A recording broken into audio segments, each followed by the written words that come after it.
Hey everyone, it's Carissa Wiley here for Pinkfresh Studio. Thanks for joining me today.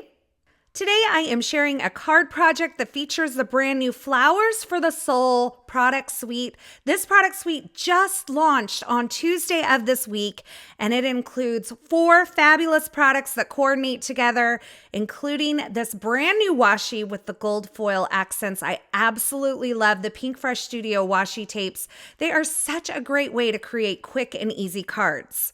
It also includes this beautiful Flowers for the Soul stamp set. There are 2 large one-piece stamps in this stamp set with coordinating sentiments, and the dies match up with these as well. So you will find 2 large one-piece dies in the die set, as well as some sentiment dies. So you can see all of these images are connected and all of these images are connected. Now, the stencil set also follows along that same idea. You have 2 segments of the stencils that coordinate with those large one-piece stamps. And today, I'm actually going to copy the colors on the back of the stamp packaging or the stencil packaging to make this really easy. So today, as I'm creating, I wanted to share a few tips for how to create when you're not feeling creative. I'm going to kind of weave these tips in as I talk you through the creation of this card. So I'm starting out with one of the large one-piece stamps from the Flowers for the Soul stamp set. I'm placing it in my Misty stamping tool with some white cardstock, and I'm inking this up with the Metropolis ink and stamping that down. Now you're going to see that I actually had a little fuzzy on my stamp that didn't give me the best stamped image when I was done. So I'm going to flip this cardstock around and stamp it again. So my first tip for creating when you feel stuck is to find some inspiration from the packaging and copy that. So for instance, in this card, I am taking the color scheme on the back of the stencil packaging, and I'm going to use that to choose the ink colors that I'm blending with. Now on these stencils, you will see that one side will coordinate with one of the large one-piece stamps and the other side will coordinate with the other one-piece stamp. They are divided by a score line or an etched line in the stencil, so you'll be able to easily match these up. I'm starting with stencil number 1 today, and I'm going to work my way through these stencils in order. I'm not going in any special order. And for this stencil, I am using Ocean Breeze ink, and this comes from the packaging. There were these beautiful blue leaves on the stencil packaging, and I thought, I want to recreate that. But I really wanted to tone this ink color down. So you're going to see me start with the Ocean Breeze ink and my large 1-inch blending brush and blend over the entire opening of the stencil that lines up with this large stamped image. And then I'm going to bring in the Misty Coast ink. This is going to just kind of tone that ink down just a little bit and kind of subdue the brightness of the Ocean Breeze ink. Because if you look at the packaging, it's not a super bright blue. It almost has a little bit of gray in it. So by adding a little bit of gray ink, I can achieve that same look. This Misty Coast ink is perfect for a technique like this, and you're going to see that in the end, I decided I had added a little too much gray, even though I was going very light with it, and I'm going to bring some of that blue back in towards the end of my stenciling, but I'm going to continue working my way through each of these stencils. So I'm going to remove stencil 1 now that I'm done with that and position stencil number 2. I am holding the stencils in place with some large magnets on my work surface. You can absolutely hold these stencils in place with tape or a sticky mat, whatever works for you. Now I referred to the packaging again, and these leaves on the packaging are a nice green color. So again, I'm bringing in this sage color ink with a 1-inch blending brush, but I'm going to knock it back just a little bit with that Misty Coast ink again. It's just going to kind of gray it down just a little bit and keep it from being too bright. Again, I was using the package for inspiration. So when I looked at the package, I really felt like maybe these colors weren't as bright as the true inks. And so I just found a way to kind of tone it back. Now, another great way to tone back ink is to use some white pigment ink over the top, just a light layer of that. Or you can mix 2 colors together if you don't have exactly the color of ink that you want. Just keep in mind the colors that you mix together, you want to make sure they don't make mud. So the best way to ensure that you're not going to make mud is to choose 2 inks that are close to each other on the color wheel.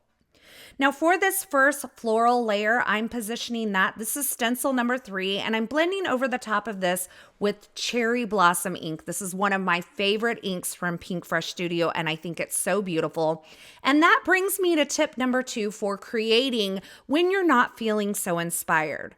When I'm not feeling inspired, I love to reach back to something I'm very comfortable with, whether that's a favorite color, a favorite stamp set, a favorite die, whatever it might be. Find something that you know you're comfortable with, something that you know you love, and bring that into the project you're working on. If it's something that you love, something that you're familiar with, that's automatically going to inspire you to keep going. Now I'm lining up the next stencil, and this will color a couple other images, floral images on the stamp set. And for these on the packaging, they are a nice yellow color. So I'm starting out with sunshine and adding a light layer of sunshine over these floral images. And then I'm going to wipe off my stencil before I remove it from my stamped image. Now, I've been wiping off my stencils because I don't want to get ink on my fingers and then transfer that to my project inadvertently.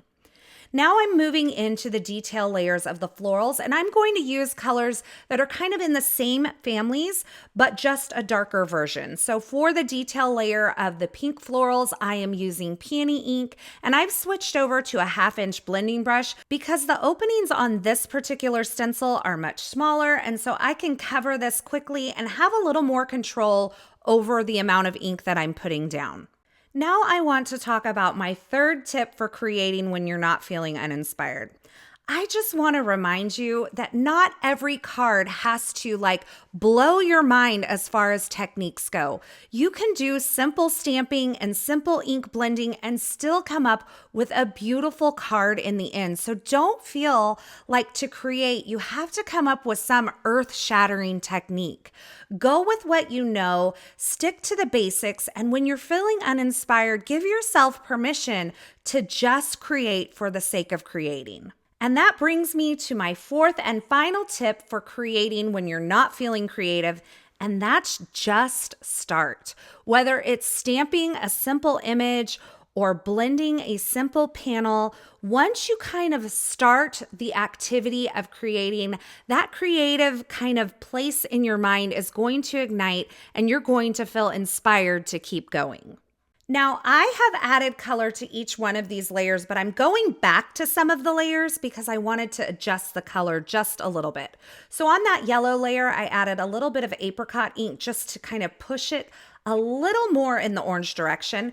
And I'm coming back to my leaves and I'm adding another layer of ocean breeze or sage over those colors to kind of bring the green and the blue back to life. Now, this is still going to keep it a little toned back because I'm ink blending over that gray ink that I added before, but it's going to bring a little bit more of the green up and a little bit more of the blue up.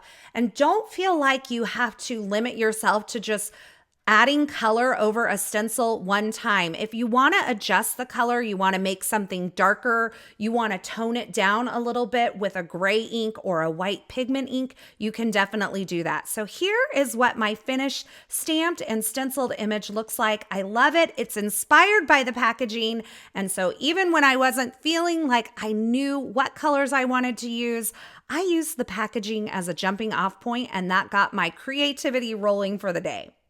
Now I'm taking the coordinating one-piece die and I'm lining it up over this stamped image. I'm holding it in place with some repositionable craft tape, and I ran that through my die cut machine, and now I have these images ready to go. Now, when you're using the washi set in this product suite, you will use 2 dies to cut all of the images in one panel of that washi design. I really like that Pinkfresh Studio has kind of divided these into 2 larger stamps, one-piece stamps and dies, because it really makes it easier to work with. The stamps are no longer too long to fit in your Misty, and the dies are no longer too long to go through a standard die cutting sandwich. So I stacked up a couple of layers of white die cuts behind my floral image and tied some twine around the base of that.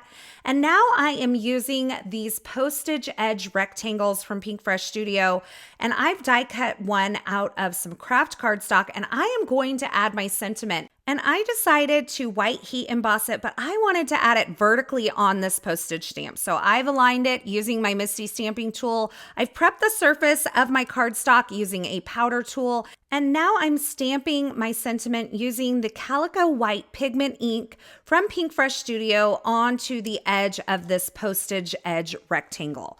Now I did ink it a couple of times and stamp it to make sure that I got a good impression. And once I have an impression that I'm happy with, I'm going to remove this from my Misty stamping tool, add some detail white embossing powder, flick off the excess, and then I'm going to heat set that until my powder melts. Now keep in mind, you don't want to keep your heat tool in one place for too long. You want to just melt it until you see it's not granular and shiny anymore, and then move along. I die cut another one of these postage edge rectangles from some white cardstock, and I'm trimming off that postage edge because I'm going to use this as a mask. So once I have those edges trimmed off, I'm going to add just a little bit of tape runner adhesive on the back side and place it in the center of this craft postage edge rectangle where my sentiment is embossed. And I'm going to add some warm buff around the outer edge of this postage edge. Now this rectangle in the center will keep the ink from getting in the center of my postage detail here. And that's exactly what I wanted it to do. I kind of wanted to add some shading or the look of an additional layer without actually adding an additional layer. Now I did take my blending brush and kind of bring this ink into the center, but there wasn't enough ink on the brush to really be able to tell in the end. I'm positioning my floral piece onto this postage piece using some foam adhesive, and I'm just kind of allowing the edge of those florals to kind of wrap around my script greeting there on the side. I think this nestled in so perfectly. And then I'm going to create this tiny little mini tag. So this is about 3/8 inch wide and about an inch long, and I'm taking my scissors and just trimming the little corners off of the top to create a little teeny tag. I drew a gold heart on it with a gold pin, and then I placed that under the twine that I tied on my little floral piece. For some texture on my card front, I grabbed the Dainty Plaid rubber cling stamp from Pinkfresh Studio. This is one of my favorite backgrounds from Pinkfresh Studio. I think it can be used for so many things. I inked it up with some cherry blossom ink, and I'm stamping it on this really pale pink cardstock. You can see I actually have the background stamp laying with it kind of design up on my work surface, and I inked it up, and then I positioned my cardstock onto the stamp rather than taking the stamp to the cardstock. I'm adding this postage piece in the center of my card front using some foam adhesive and pressing that into place. I did trim off the twine just a little bit, and now I'm going to add some faux splatter. I have a white gel pen, and I'm just creating some little dots to make it look like I splattered on some white paint, but this gives my little controlling heart some peace, knowing that I know exactly where every single little splatter is going to go. I just make some of them a little bigger than others. And now I will finish this card off with some iridescent drops. I'm just adding these into the center of the larger floral elements on this floral grouping here. And I added one to that little teeny tag, and that finishes off my card project for today. I absolutely love this color palette that was inspired by the packaging for the stencils, and it was a great jumping off point to kind of get me started, even if I wasn't feeling super creative on this particular day. I hope you enjoyed all of these tips for getting your creative juices flowing, and I hope you enjoyed this look at the brand new Flowers for the Soul product suite available now at Pinkfresh Studio, part of this brand new Joyful Blooms release. You'll want to check it out if you haven't seen it yet. As always, I will have links to the featured products used in this project in the YouTube description below, so if you're looking for something in particular, be sure you check there. I want to say thanks so much for stopping by and hanging out with me today. I hope you enjoyed these tips and these tricks. I hope you enjoyed this card project, and I hope you enjoyed this video. If you did, be sure to give this video a thumbs up, and don't forget to subscribe and turn on the notifications here so you don't miss any of the paper crafting and card making video tutorials. Thanks again for watching, and until next time, I hope you have a fabulous day.